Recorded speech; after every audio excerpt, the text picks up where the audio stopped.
Yeah, what's up, Octo?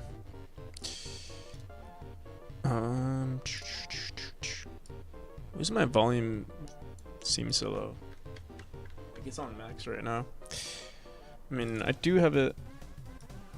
I'll increase it just a bit here. Okay, so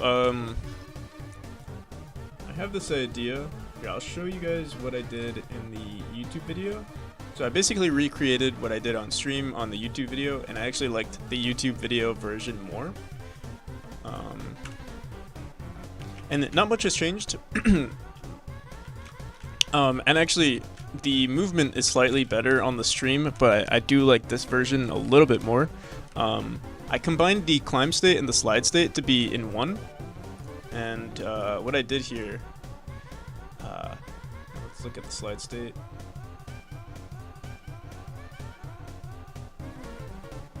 Wait, is this? Oh yeah, this is the wrong version. My bad.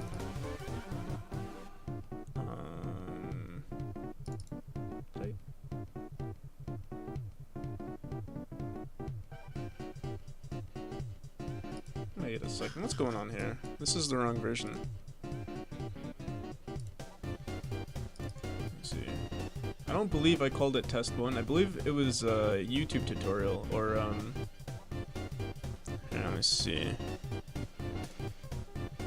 Browse, go for precision platformer.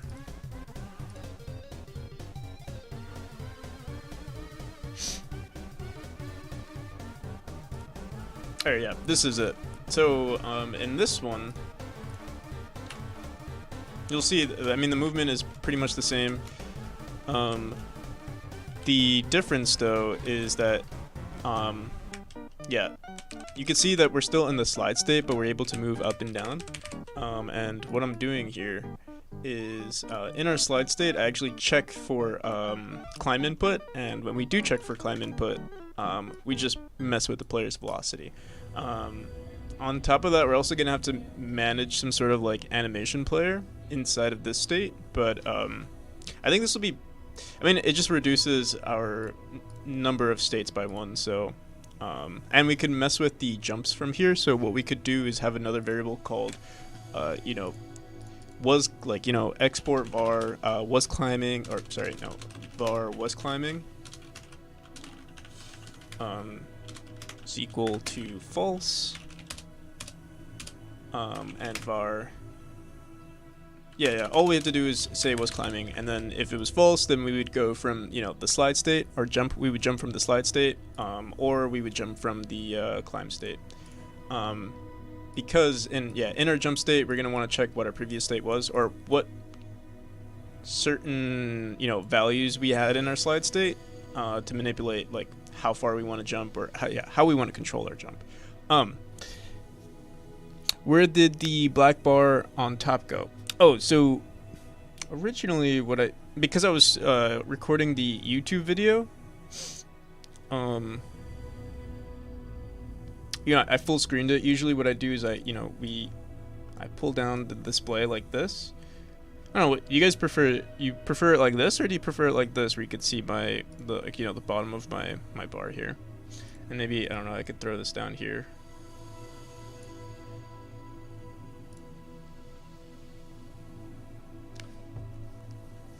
Up to you guys. Why even have the black bar in the first place? I mean, it doesn't. It's all subjective, really. Where's my tea? Oh, I didn't pour myself tea.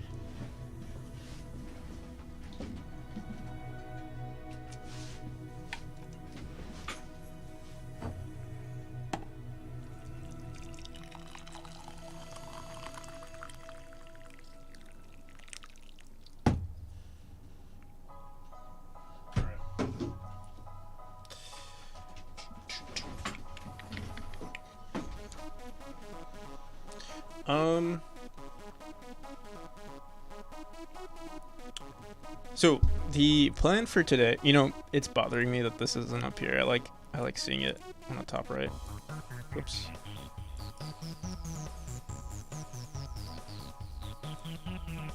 It's barely visible, but here, you know what? Right here is good.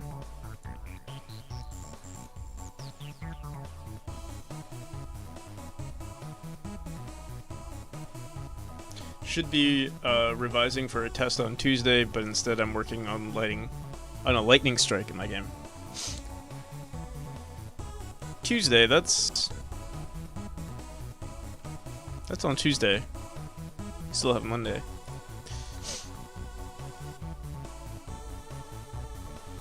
You know what they say, if it's due tomorrow, do it tomorrow.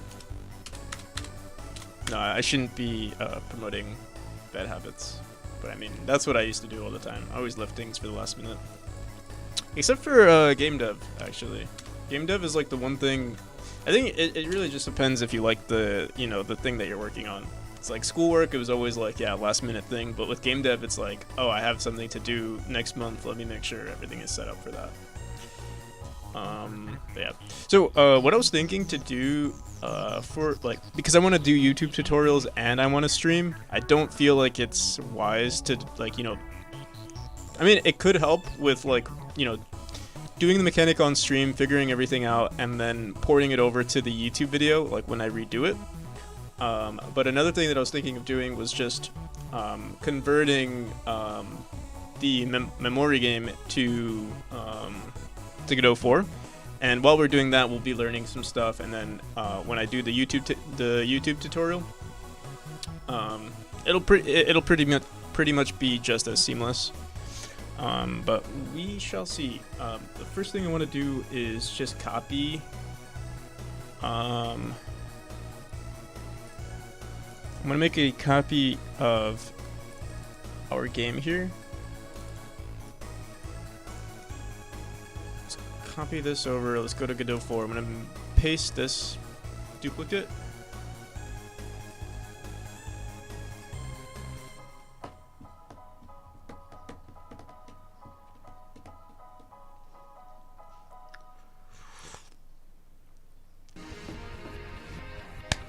It's going to take a hot minute.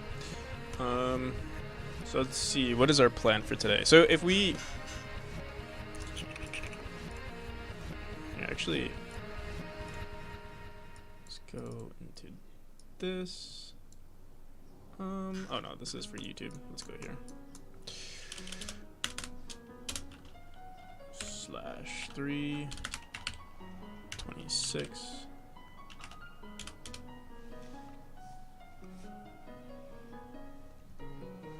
All right.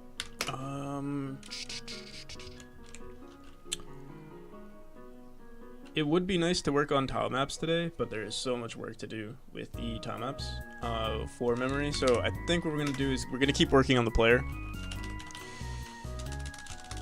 Converting player to...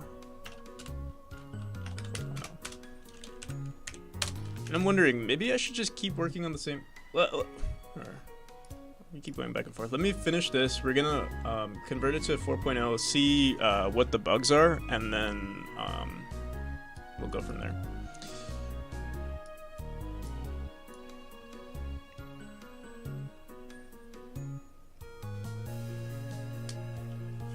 By the way, for those of you interested, the game jam is starting in 1 week. In 6 days.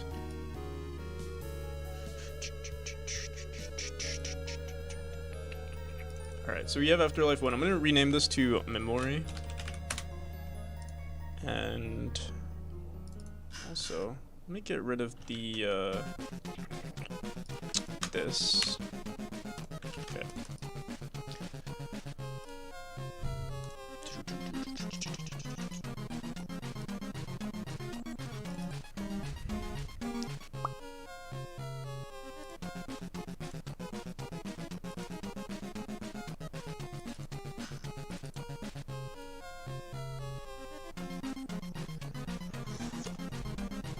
Gonna go for a run? Alright, sounds good.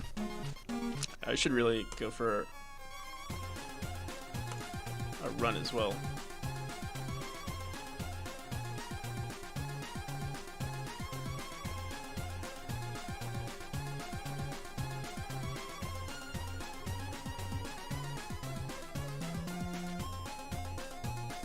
Alright, so yeah, this probably won't work, the conversion, but hopefully it solves most of our issues.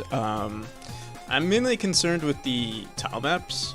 I'm really hoping I can keep everything in our tile map. You know, it's weird. Why is this still here? I want to remove this for now. Yep. Okay.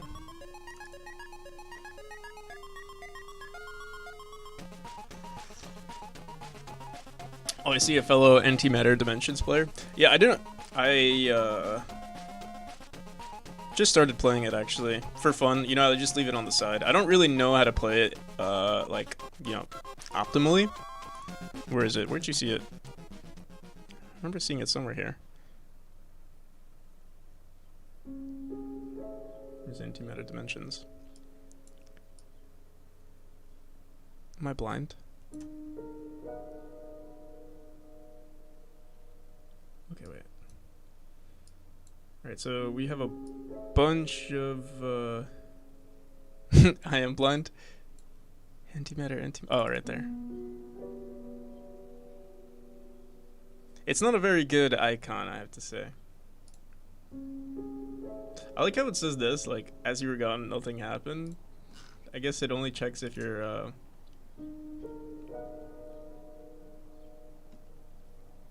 if you reach infinity.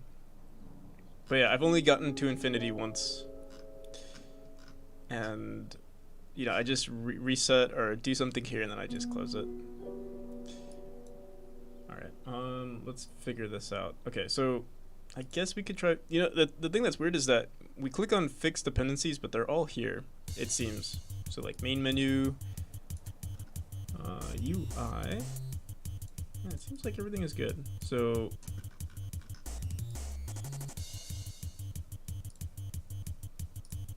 let me just press OK and see what happens. Oh, goddamn, what is this? Why is it doing that to the texture?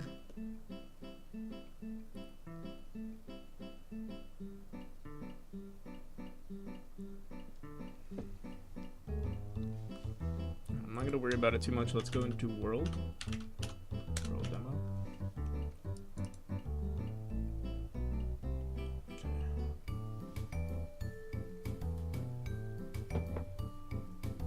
Parallax, columns, vertical layers, and sprite TDs. You know, it says that it's a problem, but at the same time, I still see it in the background. So let's go into environment real quick and change this color to like anything else. Change it to this. Alright, so yeah, as you can see, the tile map does not work at all. Or maybe it does, it's just... What is this? Oh, these are,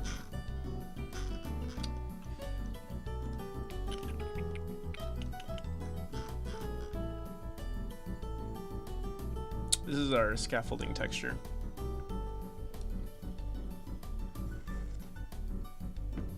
The beginning of Infinity is kind of slow, but it speeds up really quickly. Yeah. I mean, like, every time I double the, you know, the first few dimensions, it goes so much faster. And also, like, the automatic purchasing, it saved me a bunch. Alright, so let's look at one of these rooms. I wonder, I doubt this will even run, but let's see what's going on here. Because we do have an auto tile. If we click on our auto tile, yeah, like it didn't save anything. This is our main tile. Let's see.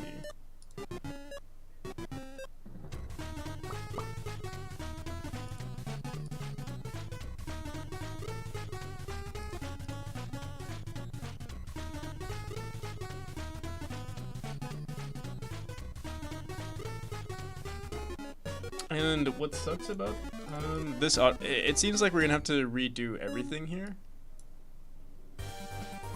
Let me see. Yeah, it seems inevitable that we're just gonna have to redo the entire thing, unfortunately. But I want to see what's going on here.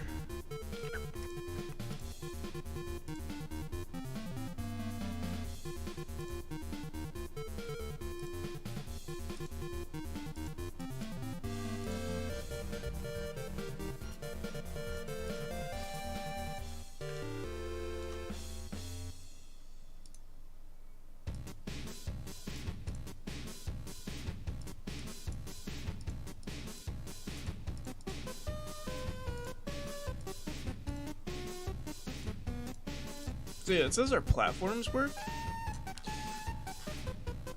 So for platform 2 PNG it works, or maybe it's one of these. Let's see. Yeah, it seemed like it only grabbed the first tile that we have access to, which is platform 2.png. Let me look at Godot 3 real quick.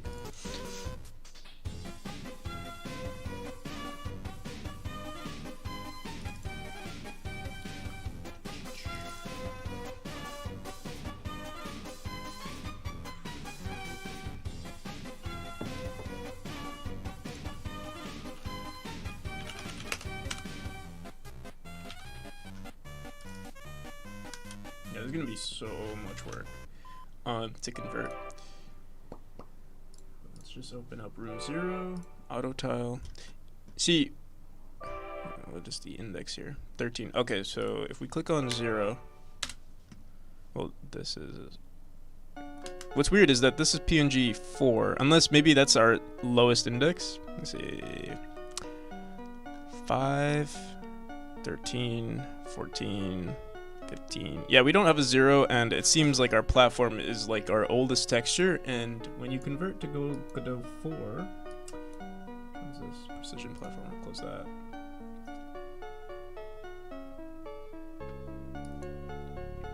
Yeah, when converting to Godot 4, it saves all the textures, but when it comes to saving like the auto tile or atlas, it doesn't seem to save. So I guess we have to remake this entire thing. I don't know. I forgot how to do that. Let me see.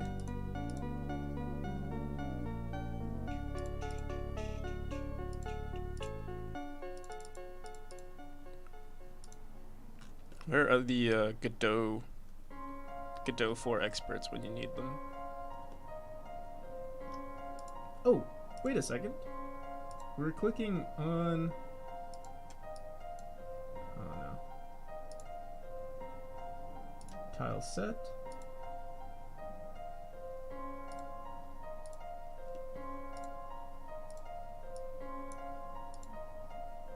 Tile map. If I click on this, it does seem to work. Okay. Click on this, nothing happens. Oh! Auto tile 3, ID 3. Let me see this again. This is 13, so let's click on 13. Oh no, it starts over, so I don't actually know. It might be this one.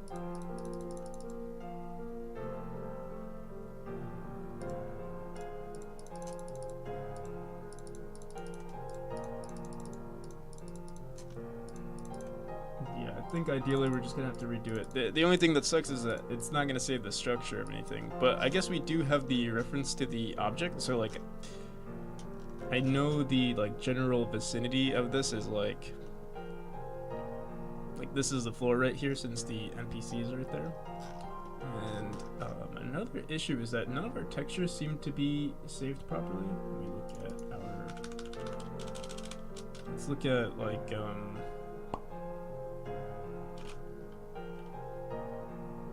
I guess we could just look at our skeleton here.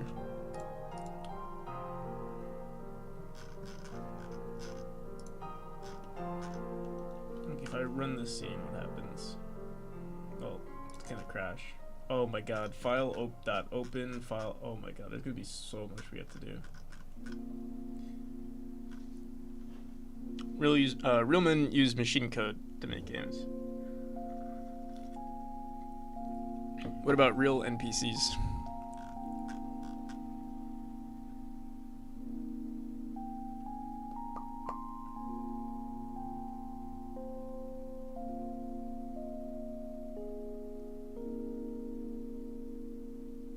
Dude, I don't even know where to start. I feel like I do have to just recreate the entire project. I mean, like we'll be copying and pasting like code from time to time. But for the most part, all of it has to be rewritten. I mean, I could.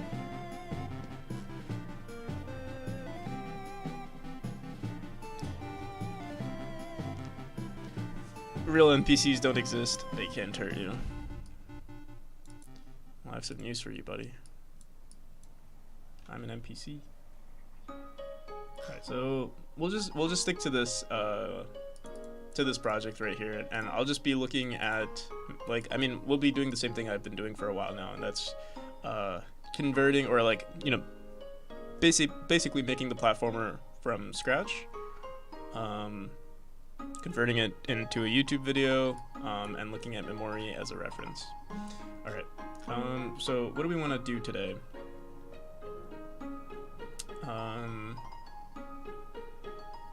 Let's look at our world.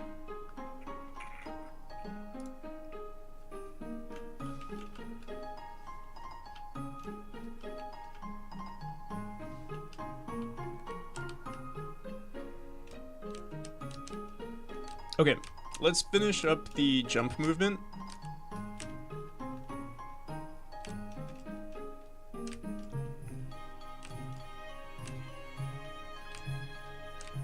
Because it's still a little sloppy. Maybe you're just a collective hallucination of your viewers. Or maybe you guys are a product of whatever I'm spitting out. Which one is it?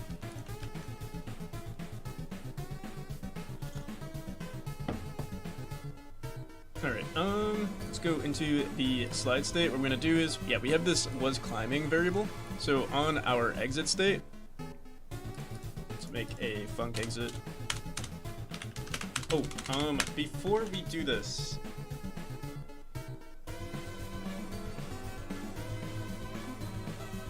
I'm wondering if I should export this video, because this is what I'm using for my YouTube tutorial. So I think maybe I should keep this updated. Like, I mean, leave this alone, and then once I go back into our YouTube video, once I do the YouTube tutorial, I'll go back into this one. So what I'm gonna do for now,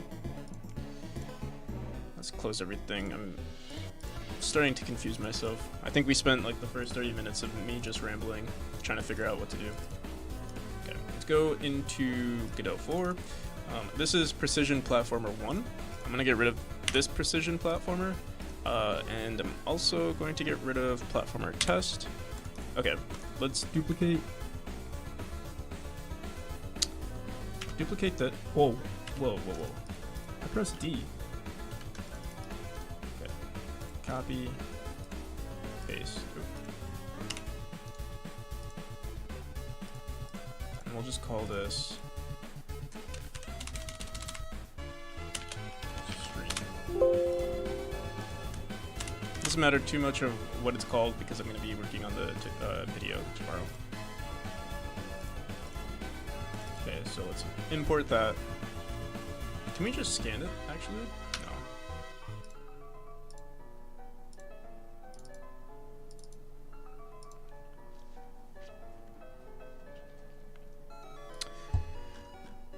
Also, where is our timer?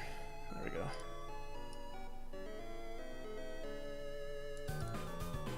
We have not been only streaming for 5 minutes.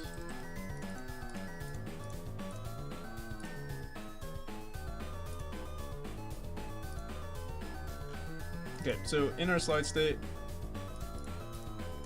we're gonna have a was climbing, we're going to have an exit state. Or do we even need an exit? Yeah, we do.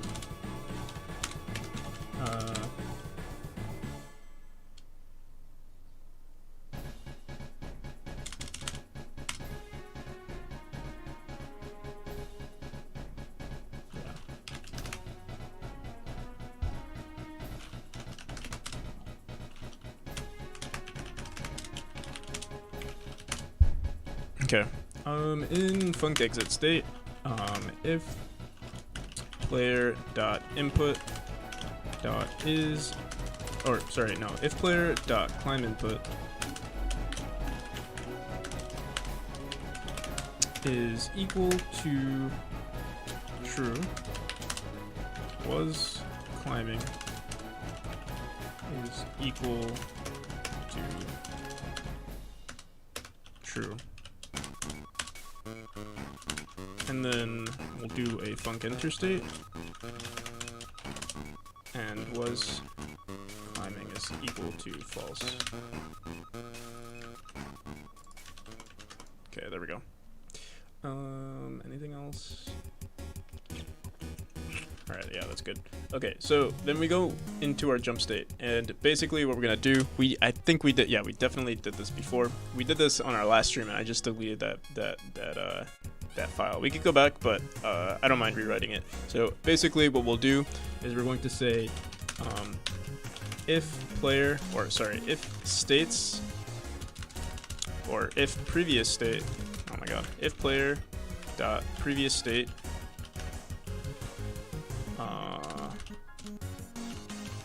is equal to states dot slide.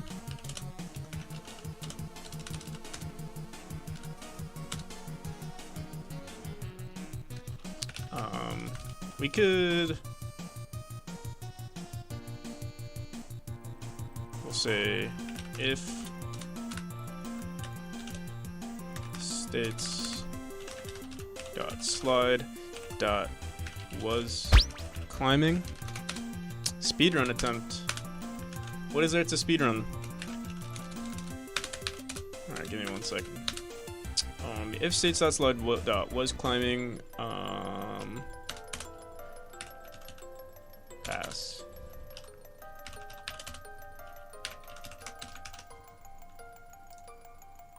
But the version I'm not grabbing the version before lasers.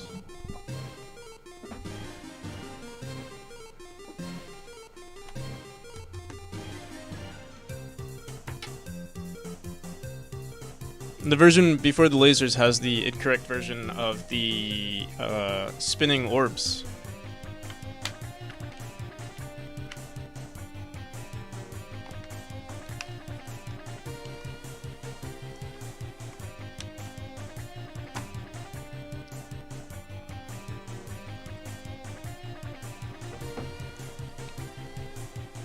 Sounds like a me problem. I don't think so.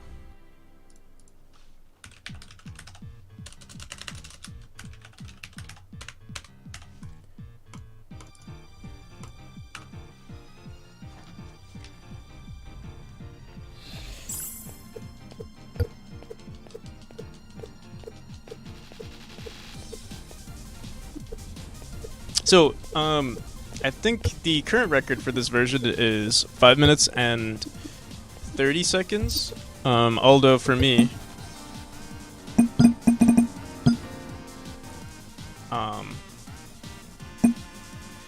obviously I wouldn't count myself in the competition of speedruns.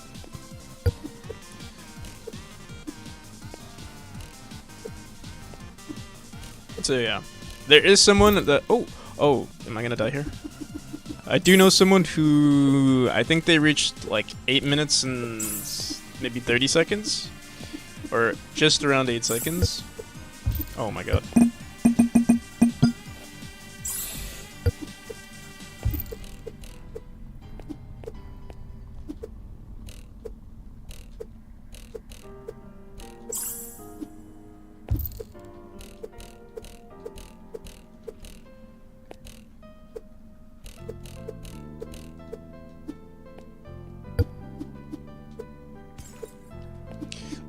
Do you guys know what that bot? I know there's like this software that people can use to like record their controller input, so that they can have like perfect runs.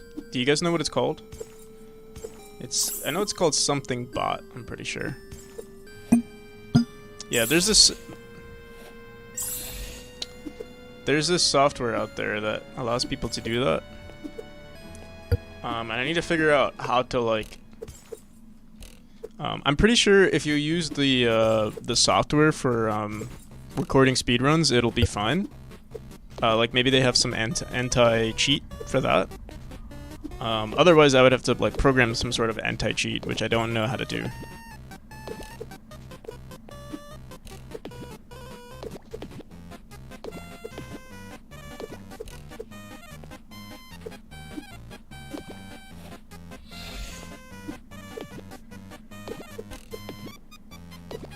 Oh my god. I keep looking at the chat and then trying to...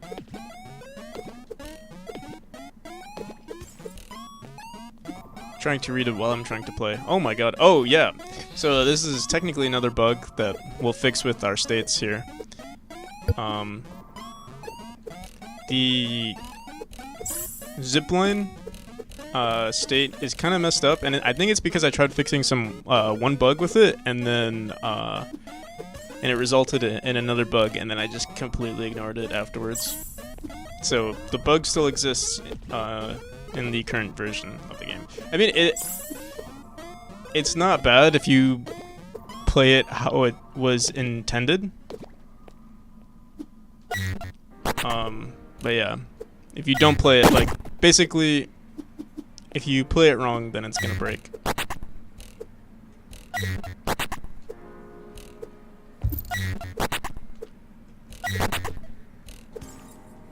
Oh no.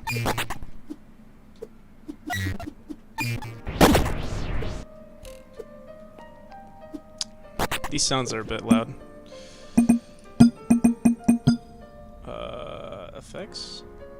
Let's put it down here. InstructBot or Gamepad Viewer. I don't know. InstructBot. I think it was called something. Maybe there's a bunch of software like it. Oh. Cause I remember someone mentioning it, and it was like, yeah, I don't know. InstructBot doesn't sound familiar. Oh my god, dude.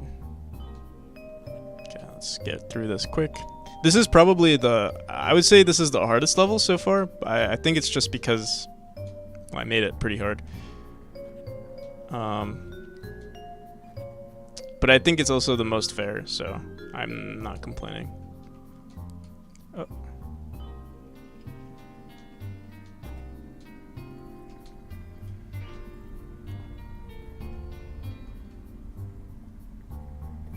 Oh no.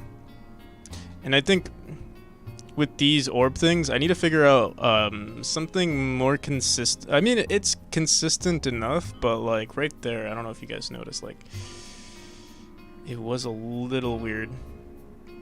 You just need to make sure that you pass a certain threshold before you go up.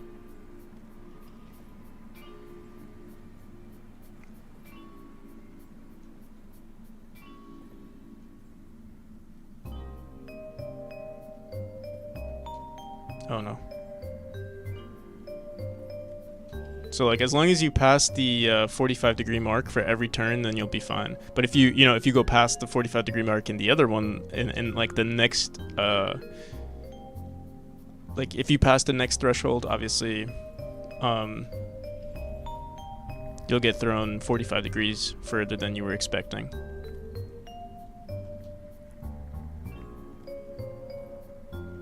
Oh god. Like right there. Just make it easier. Why would I do that? Why would I make a game easier?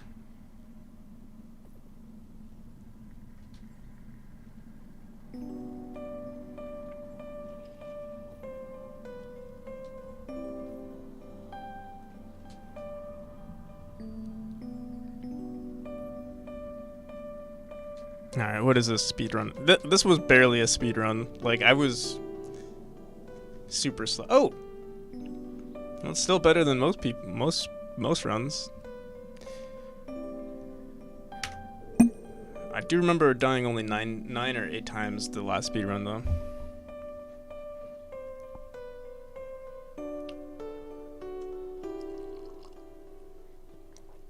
Just get better. Yeah, I think just get better is a better response.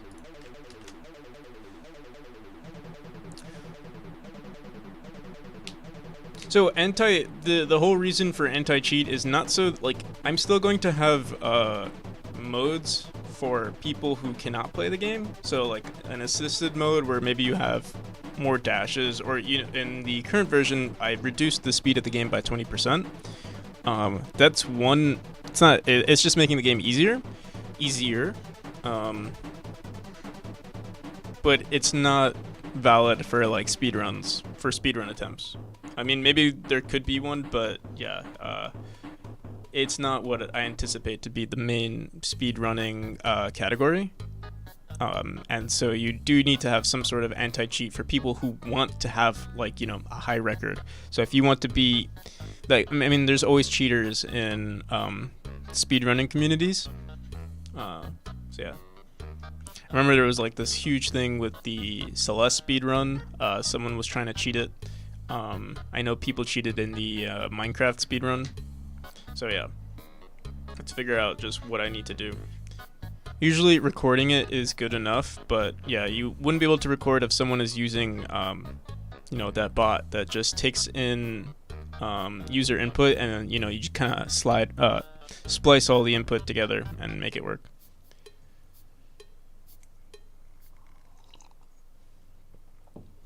But yeah, so let's grab what's climbing. So what we're going to do here is, right now in our jump state, we have player movement, so the player is able to move all the time. What we're going to want to do is have a func player manipulate jump. Or sorry, we're going to have a var lock.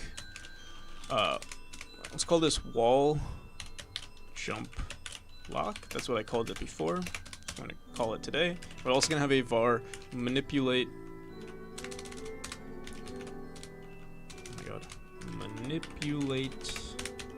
jump is equal to false.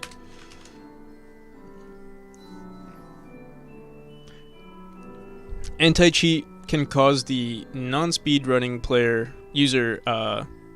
Why is that? Why would it make it worse for the player?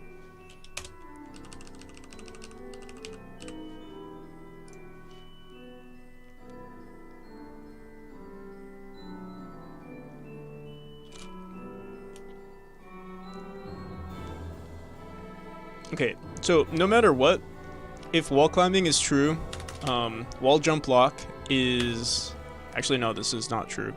Wall jump lock will equal false, but over here... let's reset these variables. So, wall jump lock is equal to false. Manipulate jump is equal to false. And in was climbing, wall jump lock is still going to equal false, but in the... If we weren't climbing, then we do want wall jump lock equals true. And then this is where we're going to be manipulating the player's position. So let's go back into the slide state, and we want to grab what the last position was, what the last player wall was. So var... What am I saying? Last wall on was. So let's create a variable called last wall on is equal to vector2 dot right. Performance anti-cheats as anything have bugs, plus users will be should be allowed to do whatever they want with the software they've purchased. So anti-cheat, it's specifically for speedrunning, and usually it's based on with third-party software. So I'm hoping that the speedrunning software has some sort of check for that. Let me see.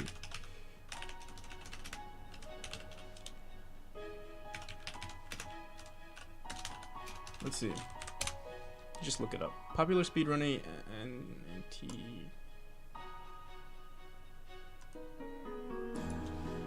how does Celeste anti-cheat?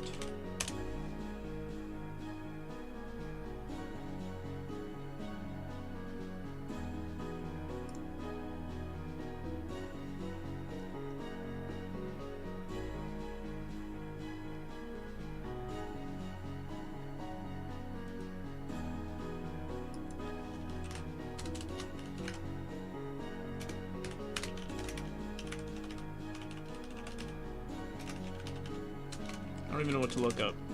I don't think it's that important. I'm pretty sure the third-party software would check for it, though.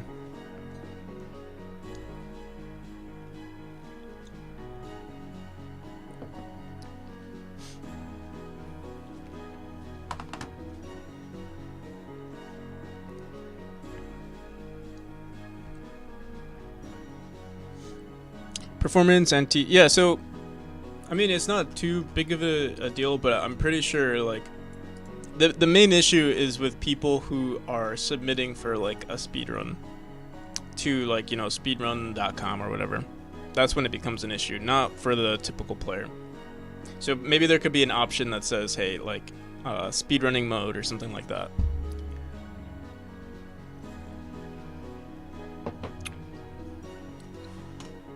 Okay. Let's go.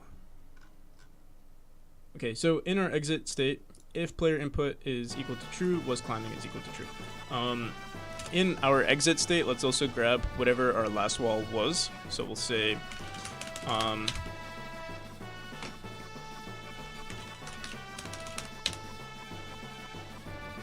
and we'll do this on the enter state. That way we can be consistent with our value. Because if you're in the exit state, if you are not hitting something, let's say if next to wall is equal to null, then you're gonna enter the false state, or you could technically enter the jump state, and then at that point,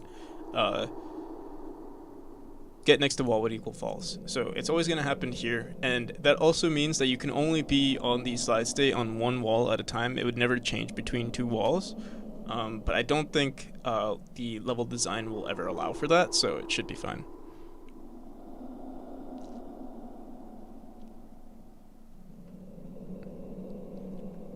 Overlay like a symbol in the corner to make sure, yeah, to splice footage. Yeah, that's true too.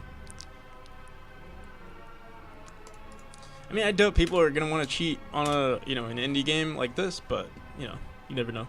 Especially if there are rewards. So like what I plan on doing is having rewards for people who speedrun. So yeah. All right. On enter state, let's see.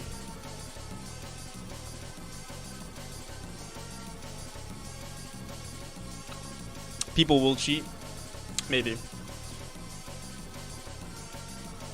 I guess it just depends on the population of people. Okay, on enter state, we're just going to say last wall on.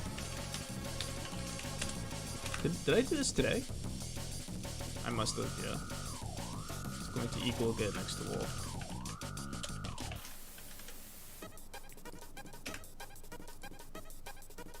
Oh, player dot get next to wall.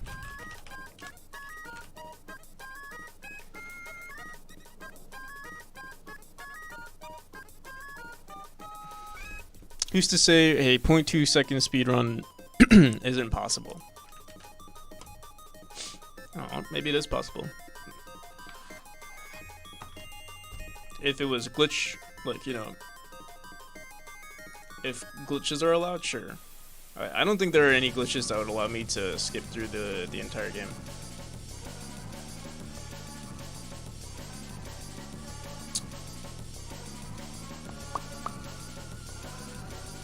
Alright, so on our enter state, we can grab last wall on. So what we'll do in our jump state is if wall jump lock is equal to true, we're going to match whatever our... And honestly, I could also throw this in here, although it's only going to happen in the enter state. So what we'll do is we'll say...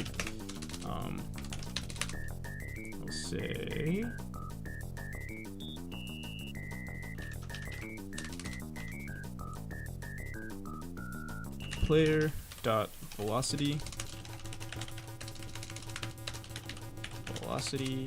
dot, oh my god, player dot velocity dot x is equal to states dot slide dot last wall on times -1 times our player speed.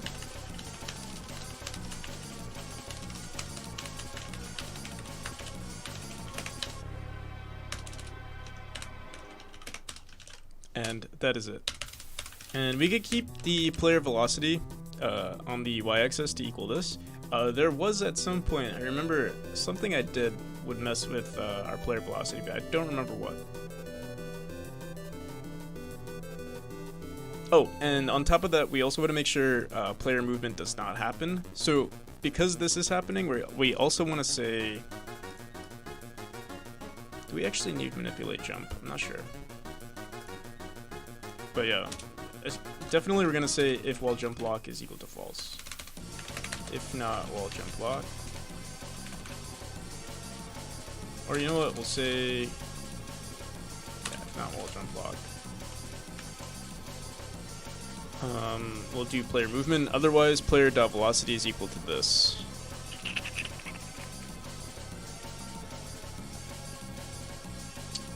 Let's see if this worked. Oof. Player dot velocity is equal to states dot slide dot last wall on dot x times player speed. There we go. Okay, so this is on the slide state, and on the climb state. Okay, and it's as seamless as can be, I think. Let's see. Yeah. So this makes wall jumps a little bit more satisfying, or like, you know, let's say we're on this wall right here. Oop, and we're going, oh. Here, let's design this world to be a little bit better.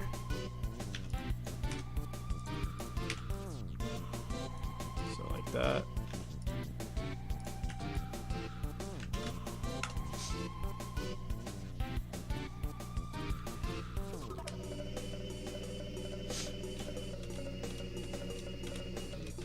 Okay, so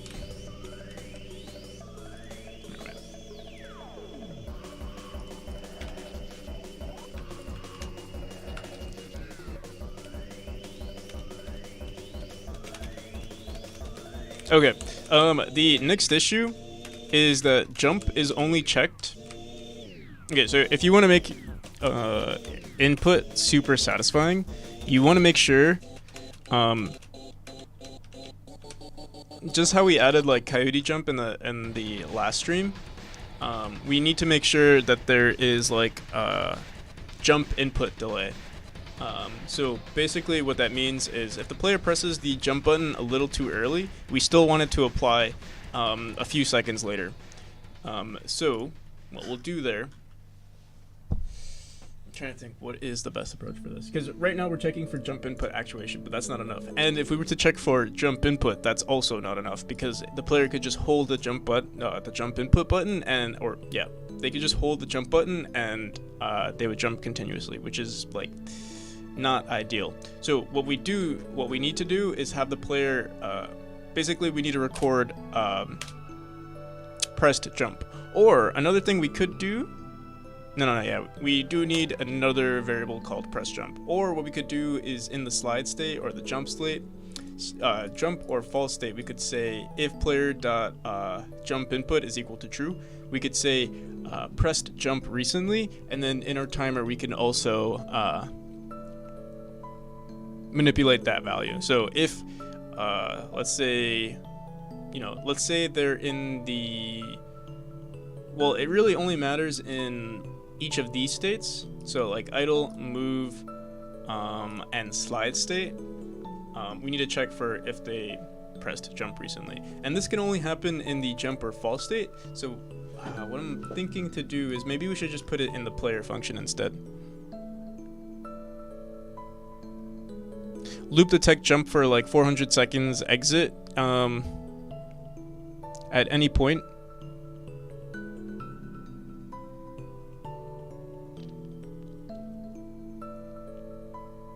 So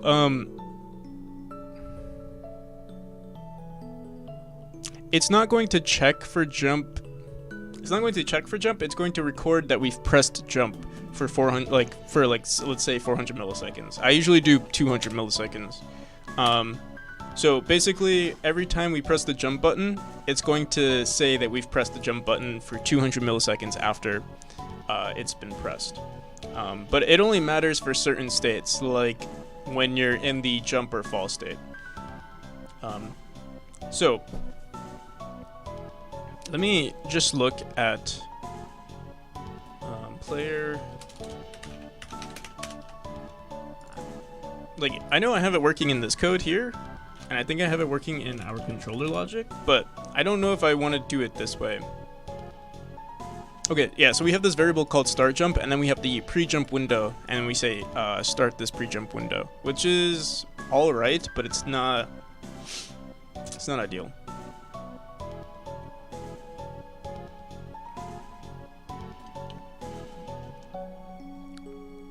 So then instead of always checking for jump input, or yeah, jump input actuation, we would say start jump, which, I mean, it could work.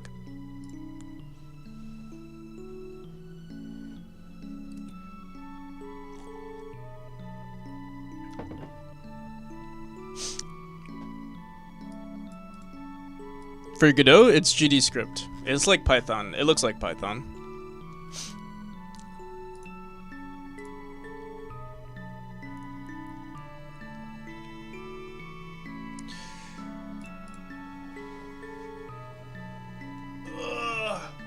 Alright.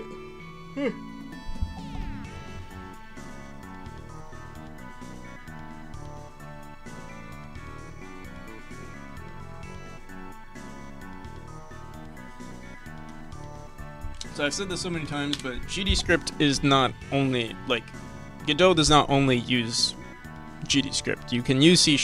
I don't use C#, but you can use C#. You can use C++. You can use whatever you want. It's a open source engine written in C++. Alright, so I think we will have a controller logic, and I think I will do the whole jump input actuation, or sorry, yeah, what did I call it? Start jump?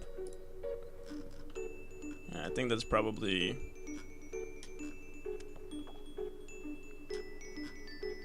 the best approach.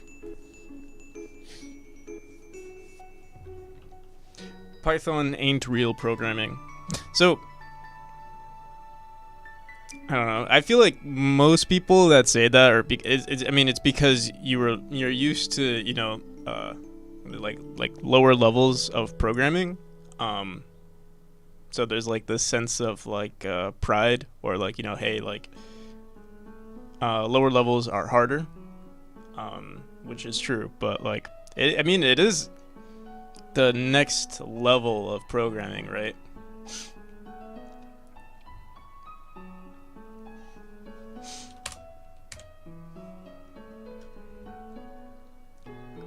It's pretty damn slow.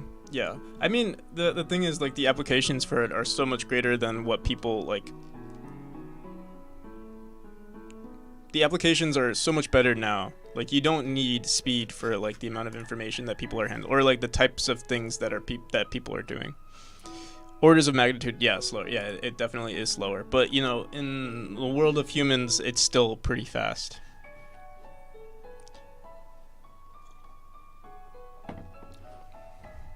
I honestly don't care. I don't really use Python, but I do gotta defend the people that use it, because it does have a lot of applications.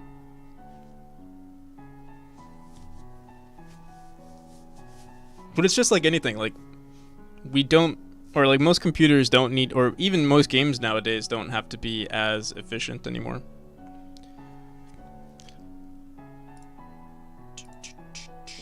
Alright, let's finish this up. I'm thinking we have to put it in...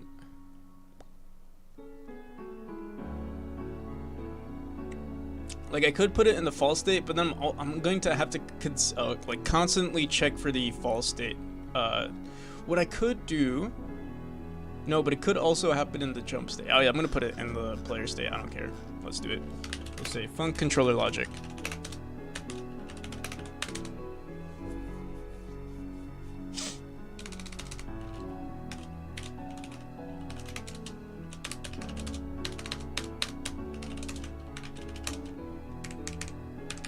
And all we're gonna do in controller logic is, you know, if jump input,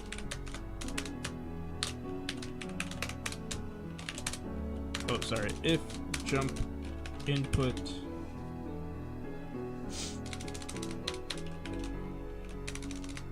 and you know what I realized, we could also just throw it into this jump this section right here.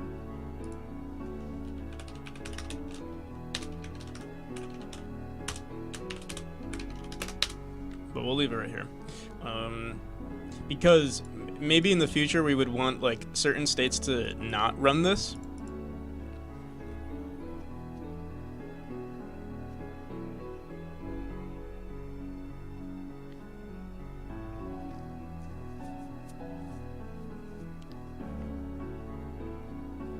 I have a request for a rating today. Could we raid Avic Vista Sephra? Bro was streaming for 8 hours, only got 1 viewer for about 30 minutes. I guess he is streaming. Yeah, sure.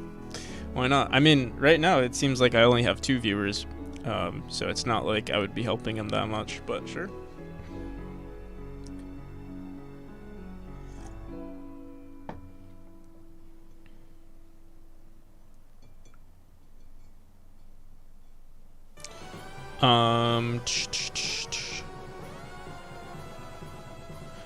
But I think everything should be optimized because that's how you write bloat. I remember reading, I remember listening to a podcast on bloat and like efficiency of programs, and also like I guess it depends because like at this day and age, like what's better, to have a software? Like you don't really need efficiently, like nothing is written efficiently anymore. Most programs aren't written efficiently anymore, and that's because we have so much, like our hardware makes up for like everything. So you could just make, some random software and it'll work. I mean, like I try to be as efficient as possible, but even my code, like if I spend all my time trying to be like efficiently if I spend all my time trying to efficiently write this game, I wouldn't make nearly as much progress. That's just my opinion.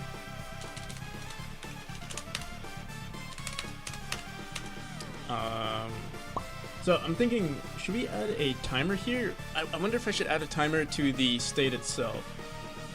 No, I think that's kind of stupid. But it could work. So I could go into like our jump state and call this like the pre-jump timer, or I could add a node here. I'm gonna add it to the player. Less bloat. Less navigation. And plus the controller logic is happening on the player, so I might as well put it here. Oops. So we'll call this timers. Put this in here. And we'll call this pre-jump window timer.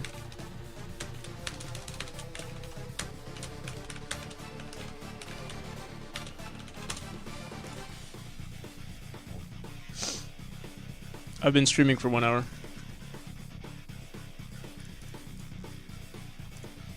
Okay, so we'll say @on ready, and you know what I'm gonna do? I'm gonna make a timer here, or timer section, because I'm sure we're gonna have way more timers in the future.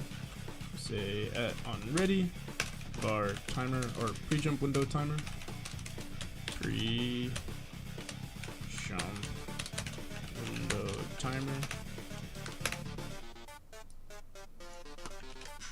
Okay.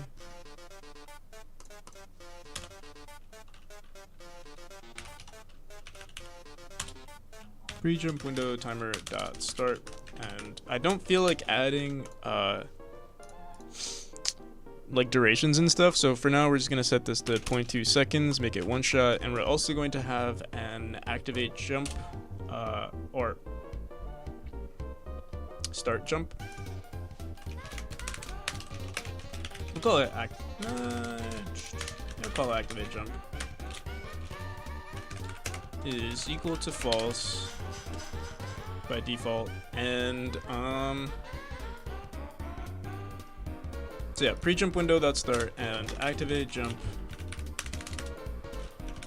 is equal to true, and then we're gonna add a signal here.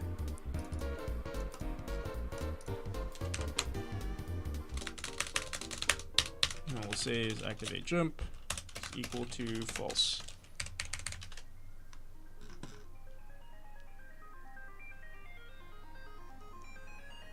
My old stuff runs way quicker doing the same stuff because it was better optimized for the constraints of the current hardware at the time. Yeah,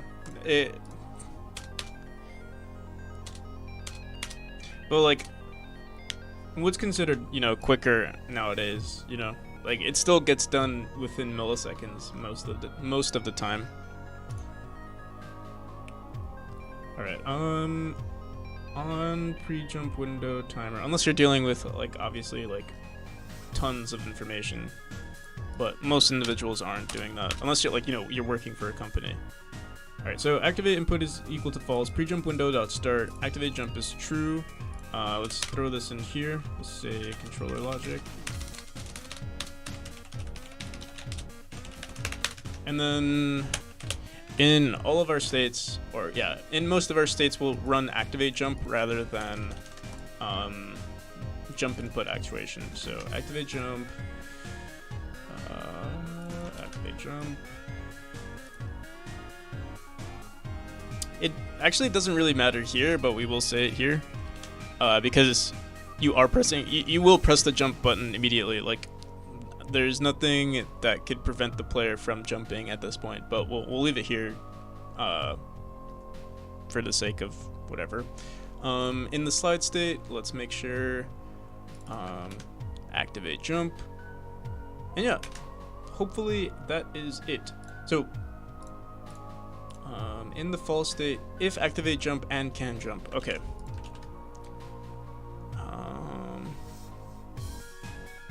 Let's see if this worked.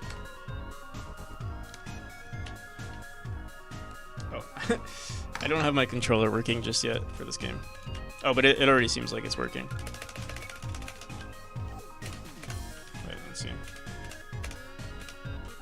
Okay, yeah, it is working. So it might be hard to see what exactly is happening, but basically what's happening is I'm pressing the jump button before I actually hit this wall, and that's what's making it like quickly respond to what's next. So we go into the jump.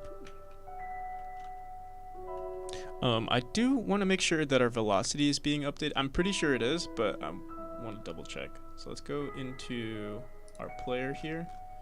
You know what? I'll just make a label.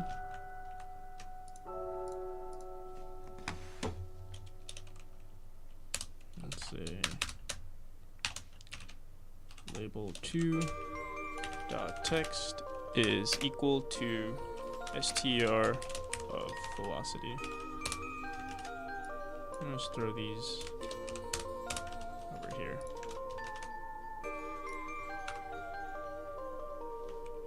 Oops.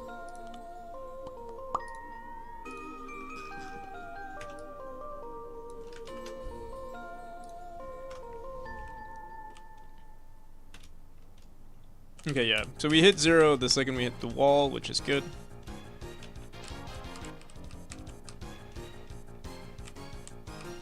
And the same thing will happen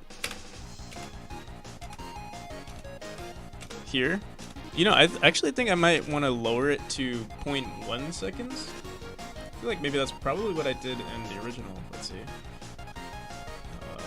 Pre-jump window. Oh no, we did set it to 0.2. I'll keep it as 0.2.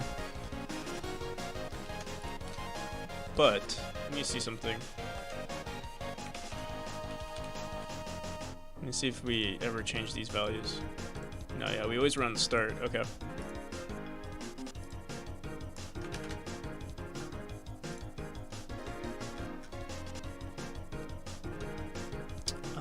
Okay, so our timer is working for the jump state. We have our dash. Should I do the animation player now? I think that's probably what will make our game look better. So let's go into player. We'll add an animation player. Let's have a reference to this. So we'll say, let me disconnect my controller. It's not necessary. At on ready var animation player node, or we'll just say anim is equal to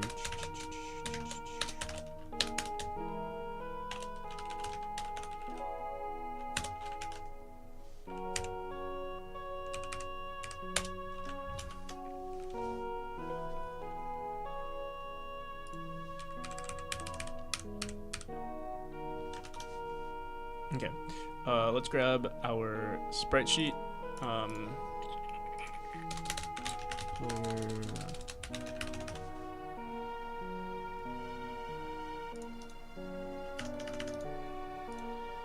Player sprite sheet.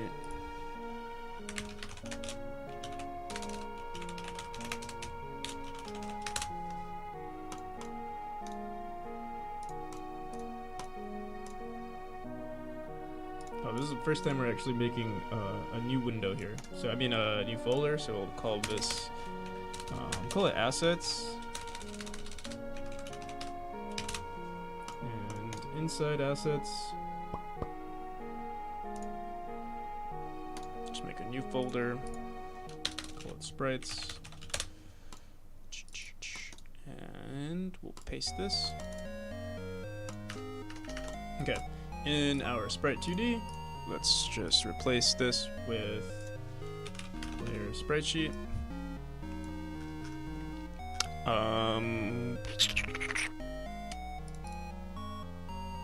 Let's go into animation. So we have 1, 2, 3, 4, 5, 6, 7, 8, 9 frames vertically.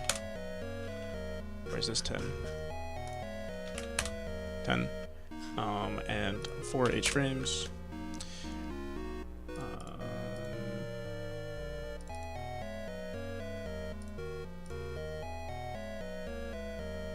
How do I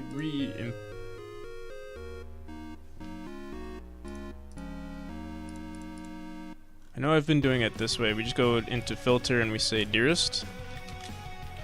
There must be a way to do it. There must be a better way to do this. Like, let's look at project settings. Texture. Oh yeah, there we go. Default will be nearest. Canvas textures. I hope that's it.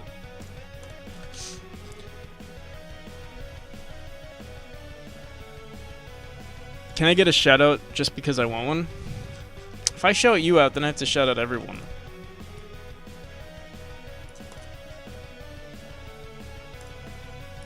Octobits.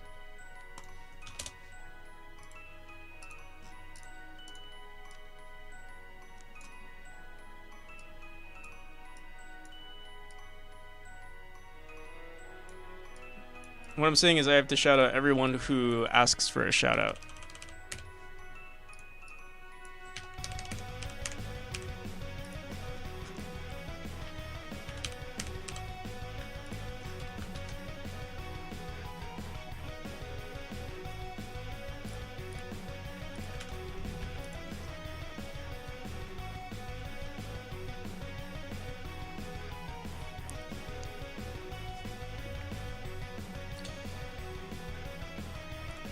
Here, I'll give you a shout out. This is the one and only time.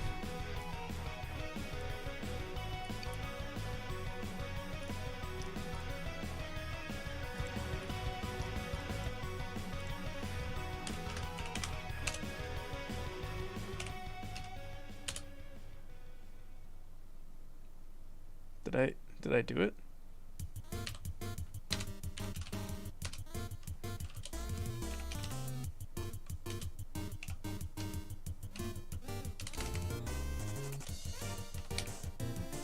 What if I won one too? And there's the... There it is.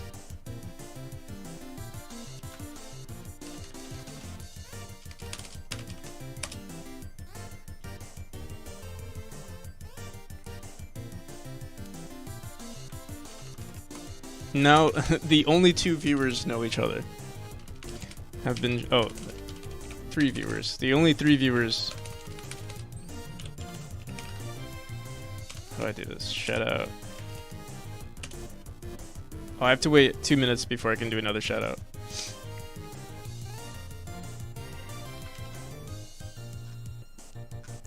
Okay.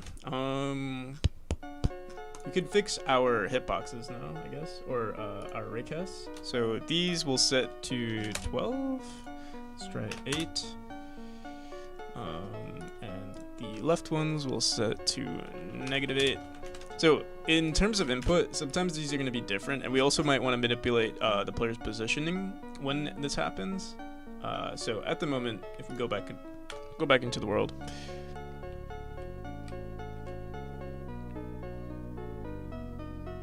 you can see we actually enter the slide state before we actually hit. Yeah, actually, let's see what's going on here.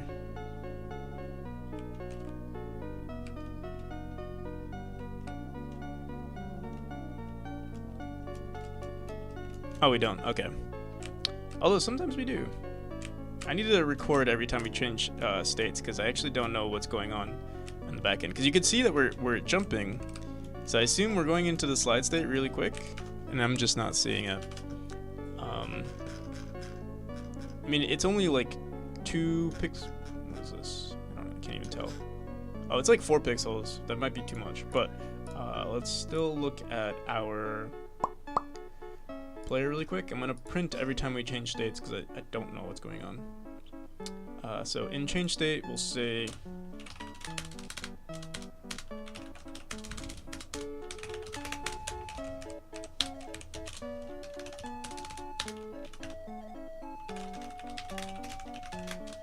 switching to state, and then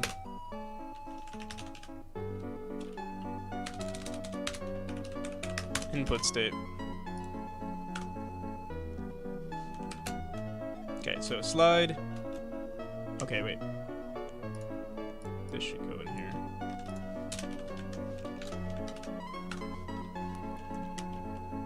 Okay, so you can see we're going into...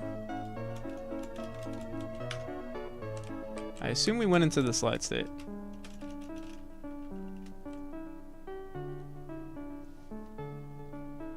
Yeah, we did go into the slide. It's so hard to tell. But yeah, every time we go into... Oh my god. Okay. So we went from the jump to fall to slide to jump. Yeah, so we are going into the slide state.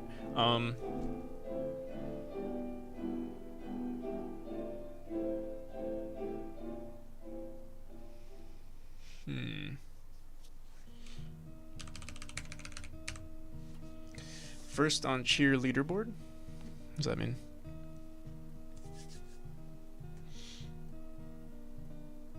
So I think we're gonna, eventually we're gonna be messing with our hitboxes. I think we're gonna make our raycasts a little smaller here. So let's do 5. So let's try 5. It might not feel as responsive though. 5. I think what I do in the old version is if there is climb input, so basically we have this set to like maybe 2 pixels wide, and if there's climb input, then you're more likely to grab the wall because it grabs 2 pixels away, and if you don't have climb input, then it only grabs 1 pixel away, so it's not nearly as responsive there. We could also do maybe if there's no climb input, maybe we just want direct collision between the player and the wall. Okay, so here it's never going to happen, and then if we do this, it does happen.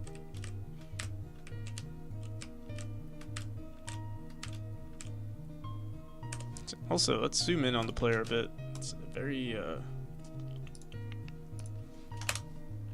far from the camera. I think, yeah, we'll do 6 for now. There we go. We'll do the animations in just a second. I'm also gonna grab controller input because I do want to see what it's like. Actually, you know, I'm not gonna worry about it because I'm gonna do it on the YouTube video, so we'll leave it the way it is. Another issue is that in our world, our static bodies don't perfectly represent the sprite here.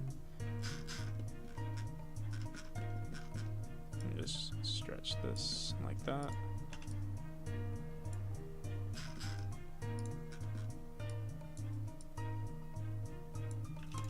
Alright, perfect.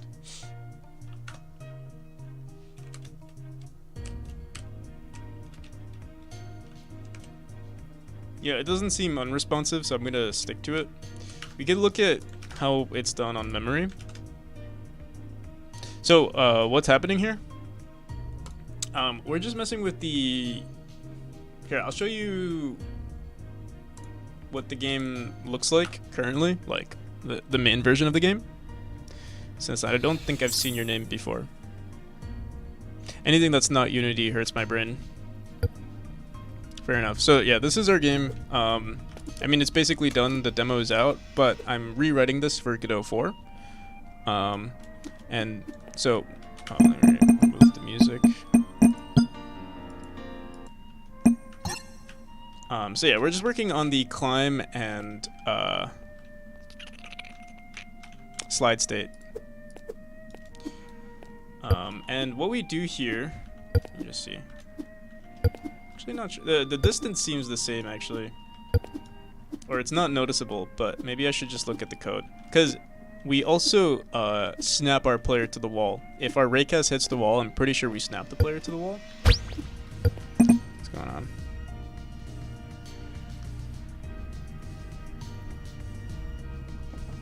No, just prime. Alright, so I'll look at what we're doing to check for transitions between the... Let's look. Stay logic. Okay, so from... Let's say we're in the jump state. We go from... Let's look at next to wall real quick. Wait, next to wall... Oh!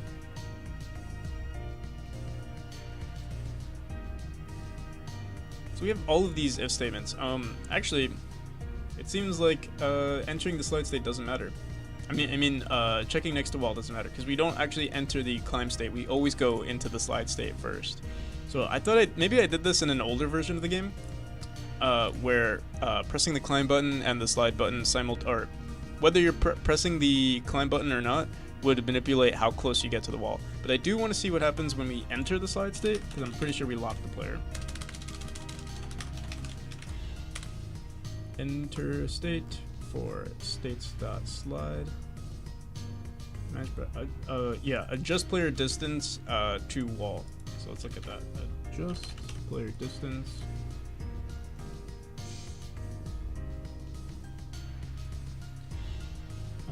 Current raycast. Self.global position minus equals distance -4. So this is I think this is a bad way to approach it. What I should do is actually have a for loop. Yeah, the demo is out on itch. You could also get it on Steam, whichever one is more. On Steam it's going to be a little bit better because you don't have to deal with like the shenanigans of you know, hey, this is not a trustable, you know, software.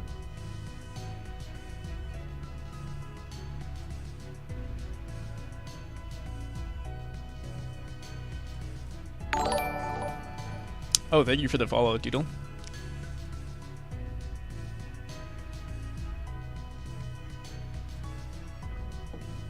Alright, so yeah, I didn't realize that this is how I did it, because if we're doing self.globalposition.x minus equals 4, unless maybe, let's look at our raycast. I guess what I do is, if we're forcing,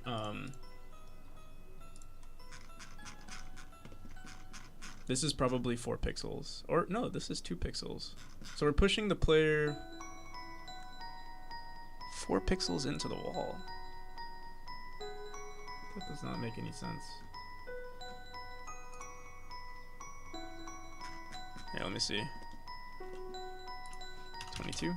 Oh, no, okay, 24 is, yeah, that is 4 pixels. So basically what I'm doing is on the 4th, like the second this touches, we're pushing the player 4 pixels to the right, which is, I guess it didn't seem to be a problem, but, only Windows disgusting. I thought, oh yeah, I did release a Linux version, but, there was a bug. And then I just never, like, I think I fixed the bug, and then I just never reposted it.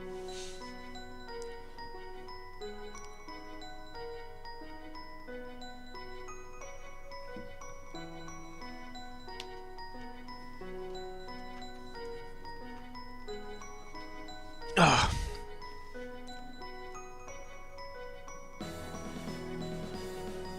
Anything that's not Unity C# hurts my brain. Damn.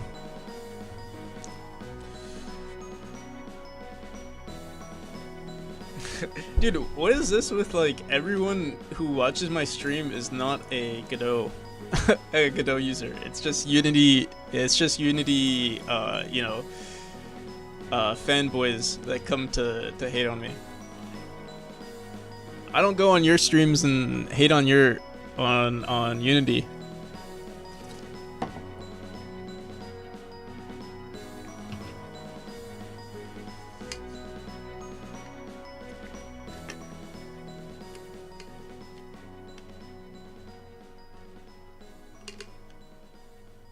I don't stream Unity. You could be a fangirl.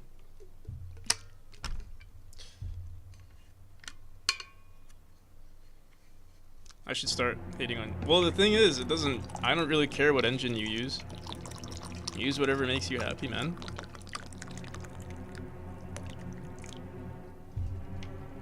Just as you shouldn't care what engine I use.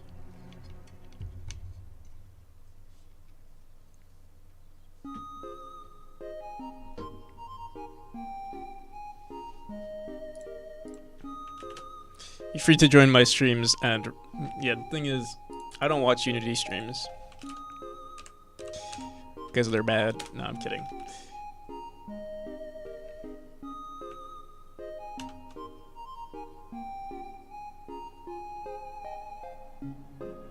He will now stream. Oh, he's online now. I see.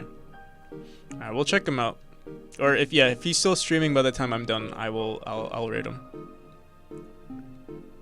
Godot is good, but GD script is awful? No, I don't think so. I mean, you can. I guess I got used to it. And I actually prefer it over C#, but that's me.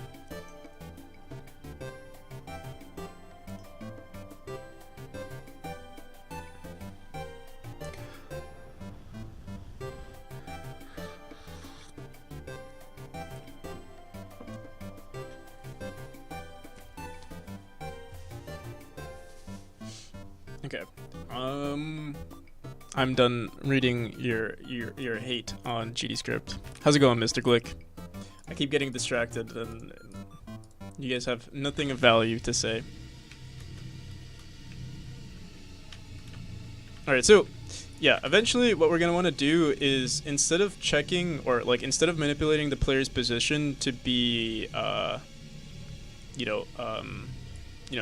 x plus 4 or whatever we're gonna do, we're gonna run a loop. Basically how we do fudging is we just run a loop to make sure that the raycasts are appropriately placed, and it works out fine. So I won't do it today, but yeah, that's one approach. So what I mean here, I'll visually show it what's gonna happen. Basically I'm just gonna run the second this arrow hits this wall, we'll just run a loop that says here, keep pushing the player forward. So you can see now, it's only a 1 pixel difference, so it doesn't like we could literally just say, well, actually it does matter because like our distance won't always be 1 pixel, and we might even increase this to 2 pixels once we change the player sprite.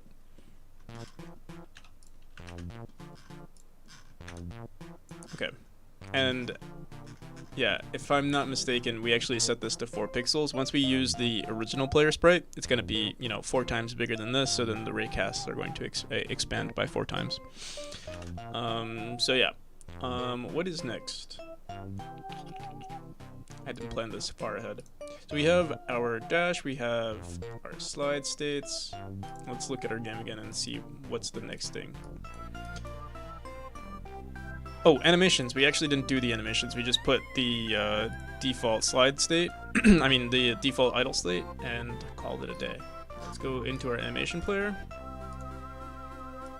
make a bunch of animations. So let's do idle.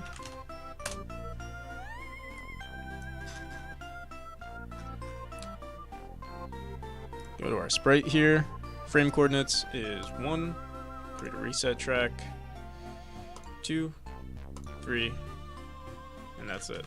Okay, and let's make a new animation. Call this move, and this will be on 1. Don't create a reset track. Okay, make a new one called jump.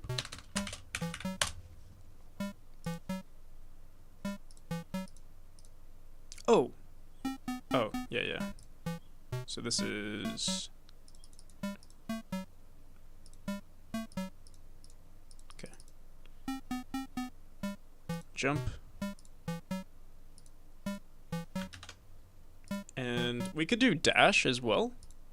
We have idle, jump, move. Oh, and we need the slide. For now, the slide animation, we'll just keep whatever is our previous frame.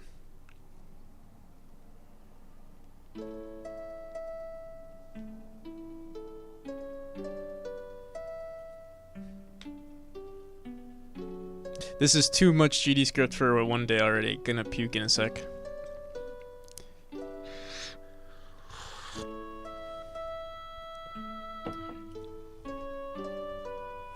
What's my favorite food? My favorite food is GD script.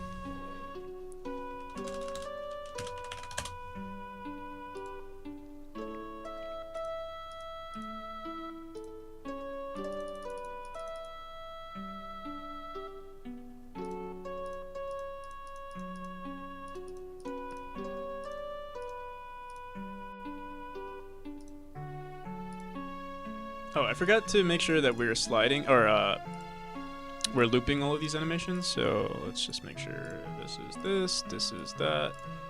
And the slide, we could leave the way it is. What's my least favorite food? Yeah, Unity is probably my least favorite food.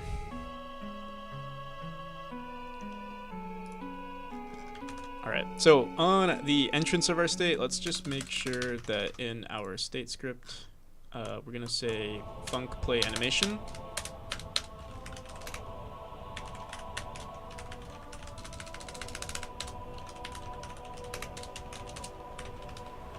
And then, yeah, for here we'll say func, or sorry, yeah, func play animation, player. And you know what I think we'll do?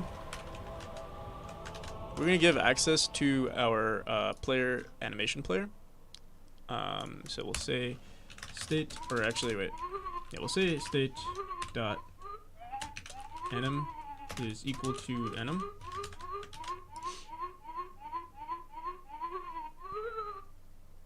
Unity is only good if you ate it as a young child.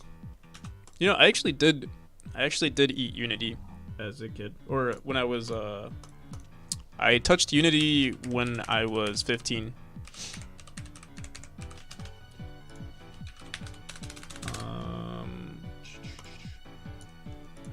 Recapitalize it. We said var anim equals null.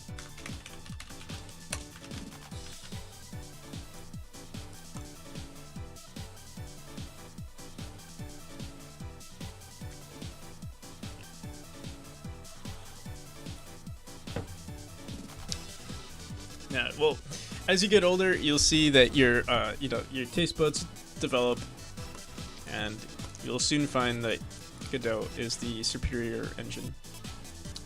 No, I'm kidding. Like I said, use whatever engine makes you happy, man.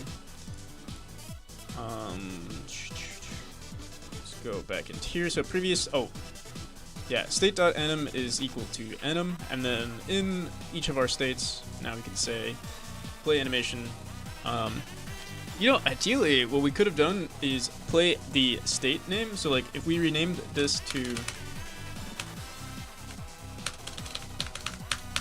on every single one of our player states, we could just say player play animation.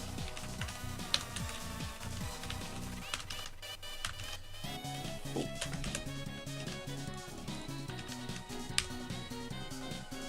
And we could say we could include.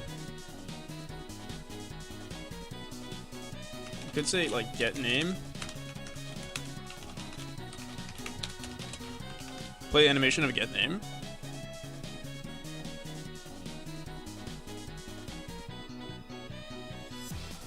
yeah, I think it is better to include some sort of parameter because like sometimes the animation might change depending on what state we're in. I mean, like we can be in one state and two different animations would play. So let's go back into state.gd, and in player animation we'll say input animation, or yeah, play animation of animation name, and then we'll say anim dot play animation name. But yeah, we do need to make sure that it's consistent with our states. So if we go into our player, or if we go into our animation player, let's just make sure, you know, let's rename this to idle. Capital, all capital idle. And this all capital jump.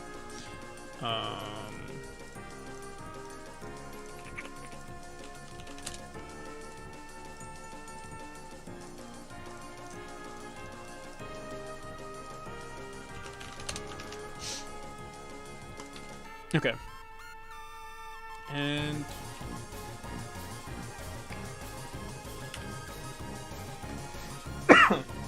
okay. Let's go into our move state. So we'll say play animation of get name on our move state, on the entrance of our jump state, on the entrance. Oh, we don't have a fall animation just yet. We'll do that next. Let's just do our slide.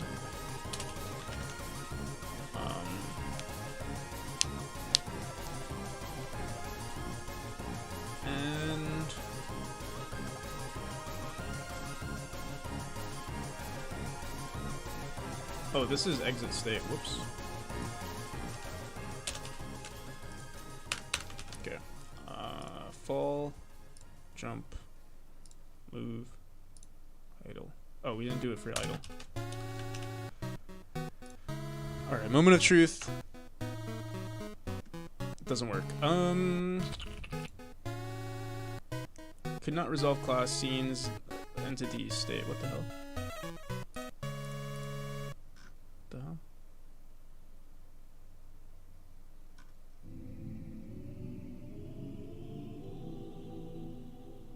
Could not resolve class. What? Oh.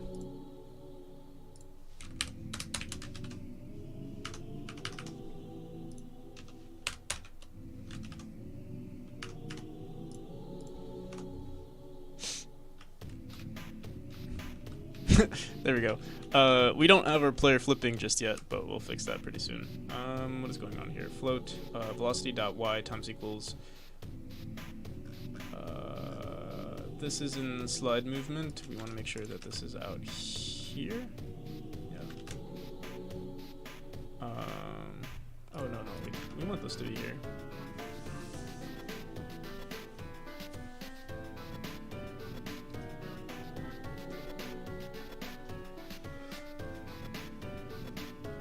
Float and nil player.velocity.y. Huh. Is slide friction not a thing?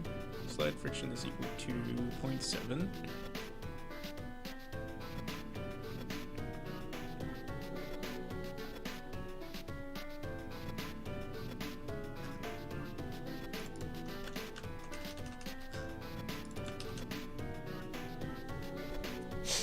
Why is it saying, why is this bugging out on this now?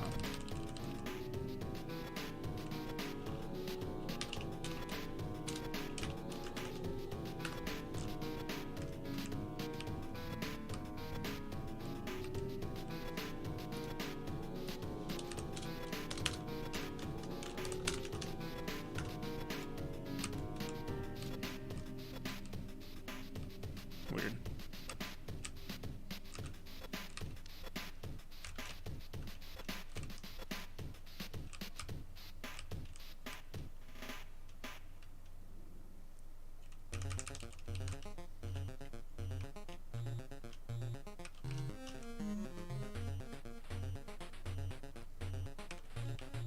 Okay.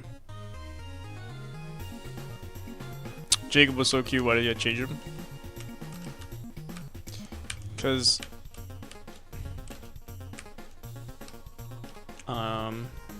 you need your graphics to look better. Also, oh, it must just be, yeah, it's just a hitbox. Don't worry, Jacob, this will be the version of Jacob in the open source version, so there you go. Everybody wins.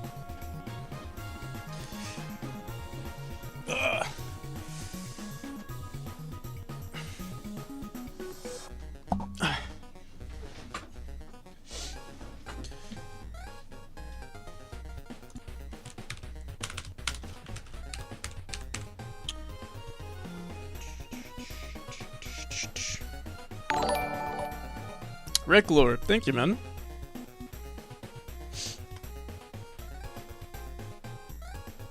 How's it going, Rick Lord?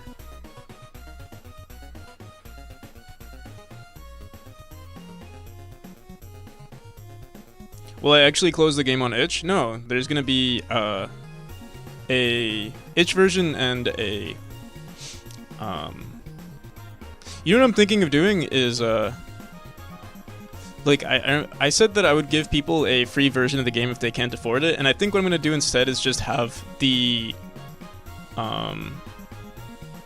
main version of the game, which will be the Steam version, and then we'll have the open source version for anyone to download. And I think I'll do that. And if people want the Steam version, like if people request the Steam version, then I obviously will give that to them too.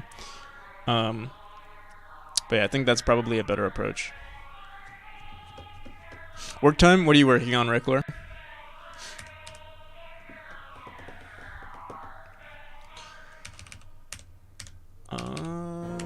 Let's make sure our animations are played correctly. So we could throw this into the player animation function, but it actually matters what state we're in. Or like right now we're only playing animations when we enter a state, so what I'm gonna do instead is actually have a flip player or something like that, like something to check for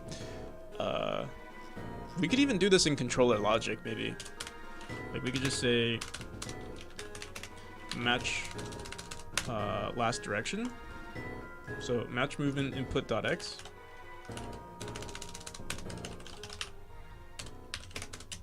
Just do 1, and we'll say scale. Scale.x is equal to 1.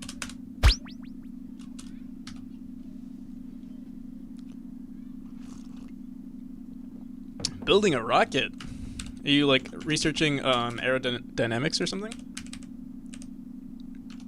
How's the progress? The progress is going well. I mean, the thing is, converting to Godot 4 is like way more work than I originally expected. Like, we basically have to rewrite everything. Unfortunately,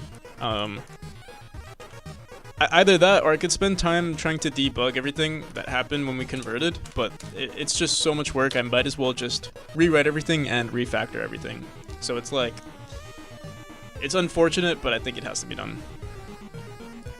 So let's make sure we're not setting our scale here, but for our player sprite. So let's get, say, onReady var sprite is equal to sprite 2D.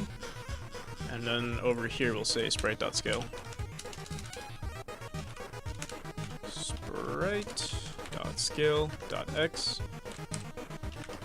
Sprite.scale.x. Okay, and now if we run it, should work the same, except it doesn't. Let's see here. Oh, so we wrote minus equals 1. We want to make sure that this is equal to -1, and not 2, but -1.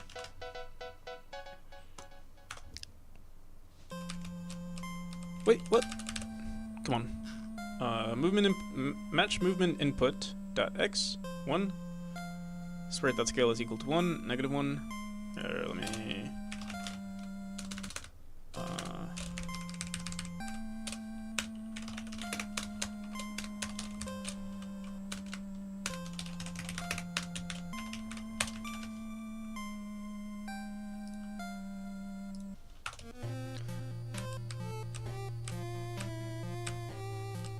Okay, so it is working.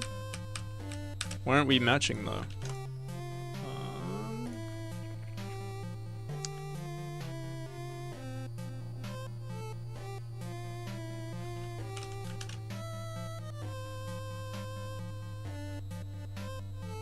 We could check if it's greater than 0, but maybe our scale is wrong. Scale.x, scale.x.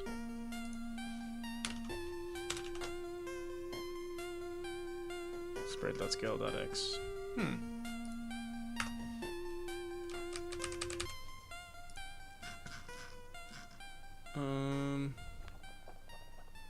Here, let's try this.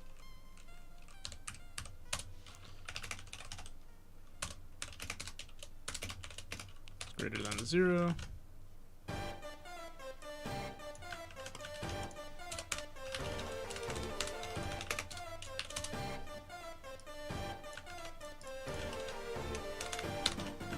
Oops, this is -1 and this is 1.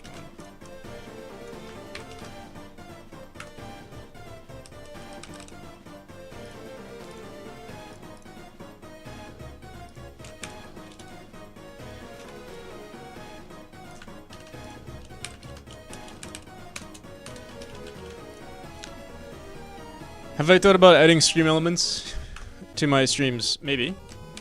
Okay, so yeah, the match animation was just not working for some reason. Also, our animations are not looping. Let's see what's going on there. For the move. Yeah, we have it set to loop. I wonder why it doesn't loop. It might be because we have it set to 1 second. What was our last frame here? 0.2 seconds. So let's just set this to 0.3. Wait, what? Oh no, 0.3 here. This should be 0.1. What's our last frame?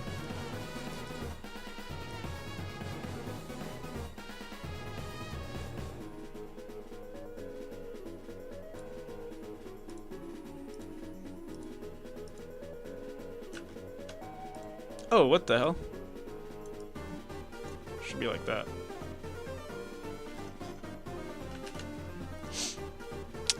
Stream elements. I would say yes. I would just have to figure out how to do it.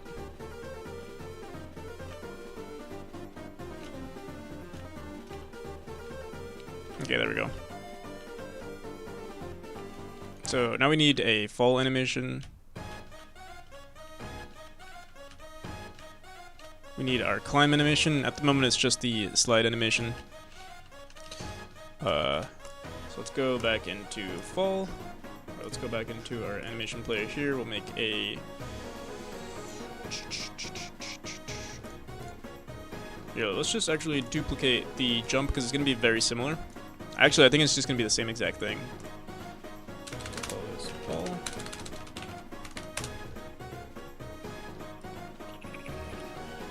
Except we're not going to keep any of these. We're just going to keep the last frame here.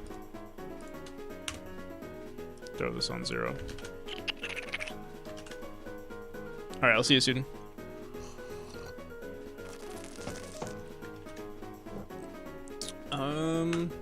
See how this goes. Wait. Oh, we didn't actually play it in our fall state, so we'll just say play animation.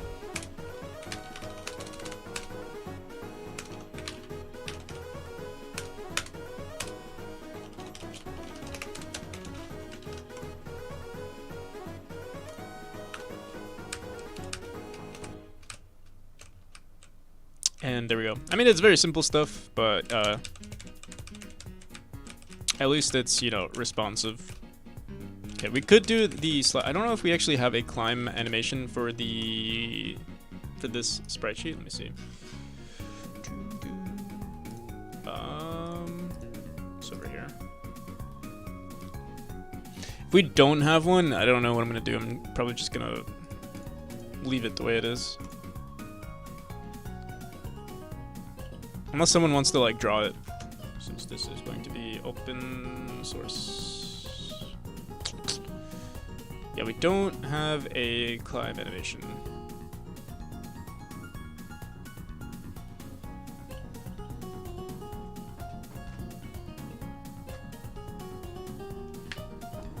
So we shall leave it the way it is.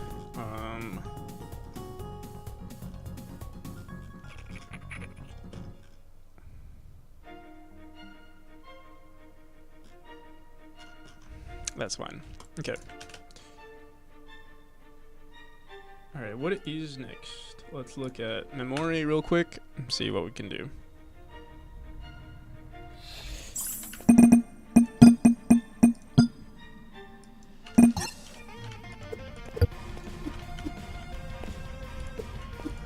You know, it's crazy looking back. Like, every time I look back at this game and then look at, like, the version we're working on now, it's like, damn. I have to do all of this stuff again. It's so much work.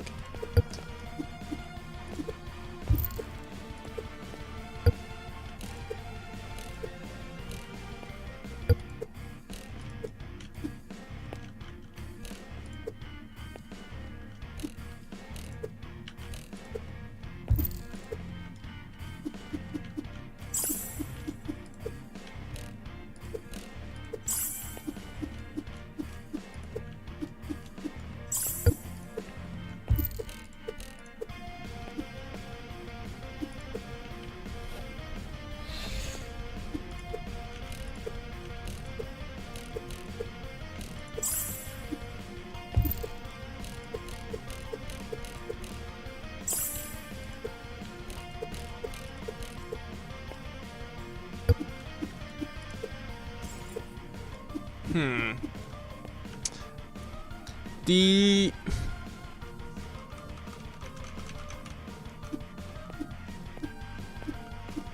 So we got our responsive jumps. Oh, we didn't do the slide or the climb to non-climb jump. So we could do that next. Basically, what we want to do is we want to ensure that the game is satisfying in the sense that if we are climbing up a wall, the second we climb up, we're going from the slide to the fall state immediately. But there's nothing. Well, what we want to do is if this happens, we want to make sure that we're putting the player in the jump state, and then we're also pushing them to the right or to the left or whatever is the wall that they're near.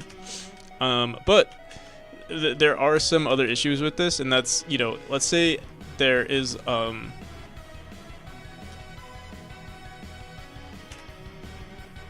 not sure actually, because we could force the player to climb up the wall, but let's say there is a spike right here. They would climb up and they would hit the spike. And I don't know if I want to force them to do that. Unless our raycast would check for that. We could have it do that, but that seems like more work. And it's also like, I don't know. Doesn't seem necessary. Another thing that we could do is just the second they get into this, the second their raycast doesn't hit anything, we can stop all movement. So they would go 1 pixel above, but that's it. Like they wouldn't pass it anymore. Let me see what we do in memory real quick. I'm pretty sure we have it so that, yeah, if you press the up button, you will be forced to go up a platform. But the thing is, here, let's see. Yeah, you can see we just forced the player up.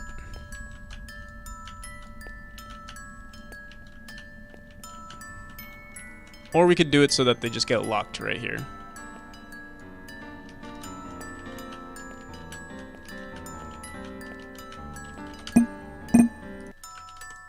It does look very satisfying though. It's like smooth.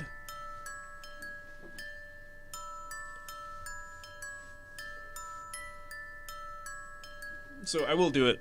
I will make it automatic. And worst case scenario, I'll just have our raycast check for collision with spikes, and if there are collisions, we won't allow it to happen. Alright, so let's go into the slide state. So this is going to happen if we're not next to a wall. Or actually, yeah, if we're not next to a wall, we enter the fall state.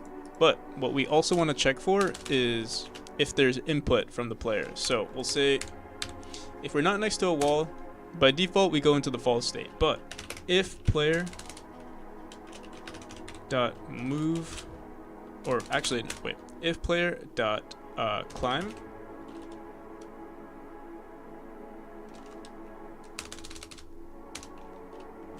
climb input is true,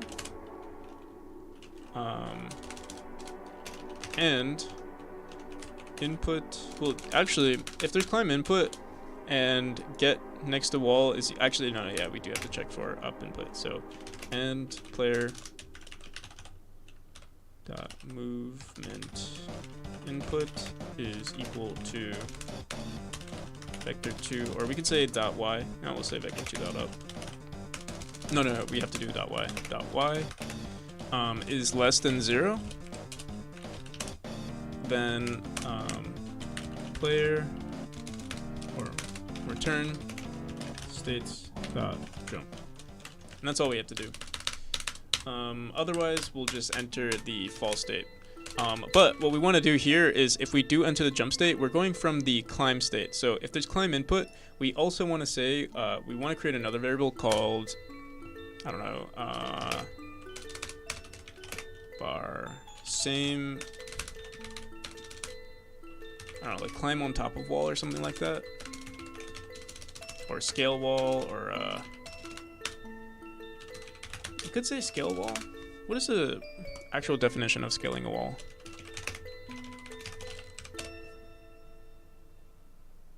Climb up it or over it. So we're technically, we're going above it. So we could say var scale wall.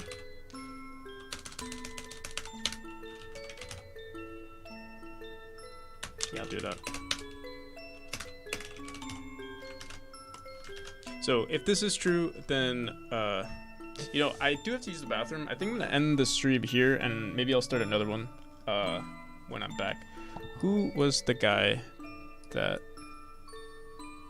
I was asked to raid?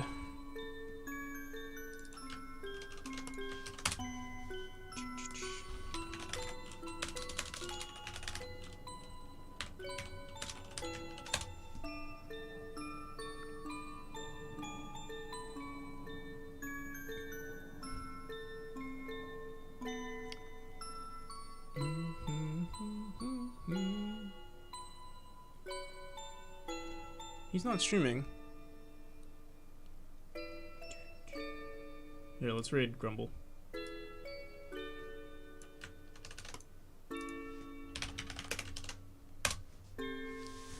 I will be back, but for now, let's just raid.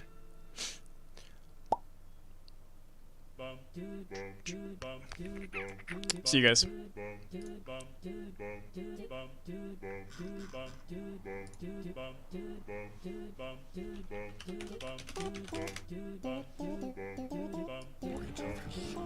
Jesus. We were just talking about you. Thanks for the raid, Practical. Appreciate it.